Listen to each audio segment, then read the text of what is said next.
that I created exclusively for this first West Virginia Paranormal Tourism Convention. It's titled Appalachian Cryptid Tales. The booklet contains short stories to introduce you to yet another book I'm working on, which will be the extended version of this great little souvenir. A prince by any other name. There once was a beautiful but dreadfully cruel woman called Agatha. She had fallen in love with a handsome young man who did not return her adoration. So being a member of a powerful kindred clan that practiced witchcraft, she cast a curse on the man and turned him into a frog. The curse could only be broken with the kiss of a young girl equally as beautiful as the one who cast it. What? No, that did not really happen. It's just a joke they tell kids in fairy tales. However, it has been said that Loveland, Ohio has hosted the habitat for frogmen. There have been at least 4 recorded sightings dating back to 1955, 2 in 1972, and 1 in 2016. The creatures have been described as bipedal frogs, meaning that they walk on 2 legs, or tailless iguanas. Okay, now the tailless iguana theory is way too far of a stretch, as those creatures could not tolerate living in the wild, especially during Ohio's wintry season, which is primarily when these sightings occurred. Now understand that the thought of not just one, but several of these frog men walking around on their hind legs is hard to believe in itself. But hear me out. The earliest sighting recorded was by a traveling businessman at approximately 3 a.m. When this anonymous man driving through Ohio along the narrow roadway that runs parallel to the Little Miami River, he reported seeing 3 creatures standing upright on the side of the road, almost as if they were trying to hitch a ride. Curiosity got the best of the man, and he pulled over to get a closer look.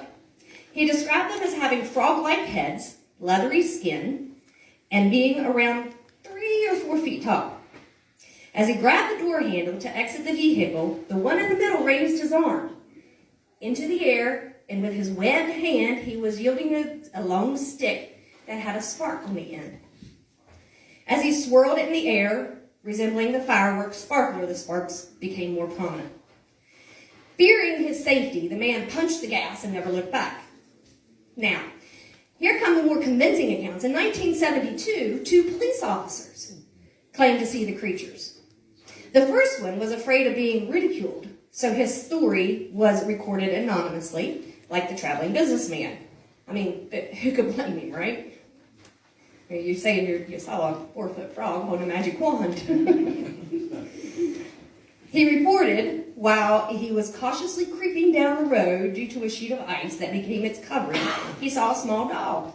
The officer came closer. The animal darted out onto the road. He slammed on the brakes and skidded to a stop. He finally got a good look at the creature when it stood up on its hind legs, illuminated by the beams in his headlights. His description of the frogman matched that of the businessman's account, yet he did feel like it was more lizard-like, but without the tail. Nevertheless, there was no magic wand, and the lone cryptid jumped over the guardrail and disappeared. After hearing the officer's claim, dispatch sent another cruiser out to check the site with the instructions to call animal control if there was any evidence. Unfortunately, the second officer saw nothing to report on the story other than a few scratches on the icy guardrail. Mere weeks later, a second officer claimed to have seen one of these froggy cryptids.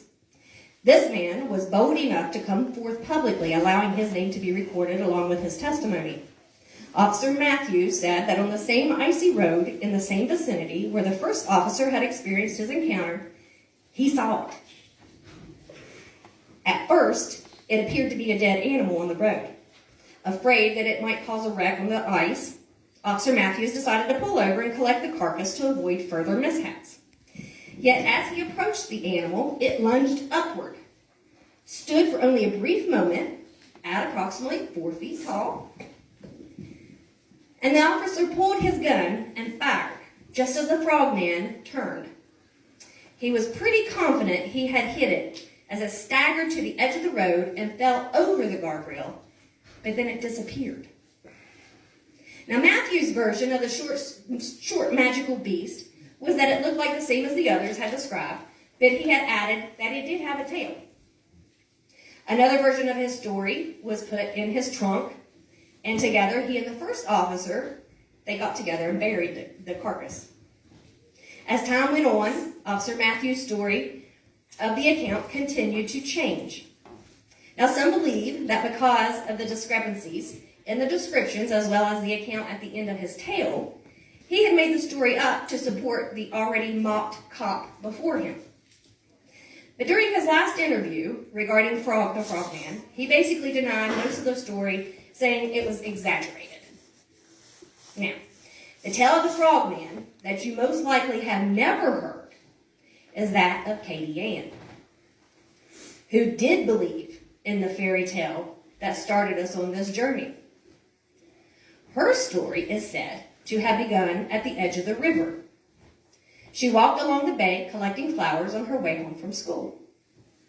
Two boys, speculated to be around the age of 16, just 2 years older than Katie Ann, came up from behind and pushed her to the ground. As they attempted to attack her, the frogman leapt from a crouching position out of the shallow end of the water, landing between her and the boys. He stretched his leathery back into a 5-foot upright position. Standing tall on his back froggy legs, he puffed out his throat, and with a deep, eerie croak, he expelled a poisonous gas, rendering the boys unconscious. The frogman walked over to Katie Ann and offered his webbed hand to help her up. As she stood before him, he bowed. Feeling like a princess in a storybook, she smiled and curtsied back. Frogman assisted Katie Ann in gathering the scattered flowers into a lovely bouquet. Katie then handed one of the bright yellow buds to him and kissed him on the cheek. The frogman cried out with a hiss, and a tear fell from his brownish-green face. Do you want to know the ending? Take up your souvenir copy. Miss Lindley.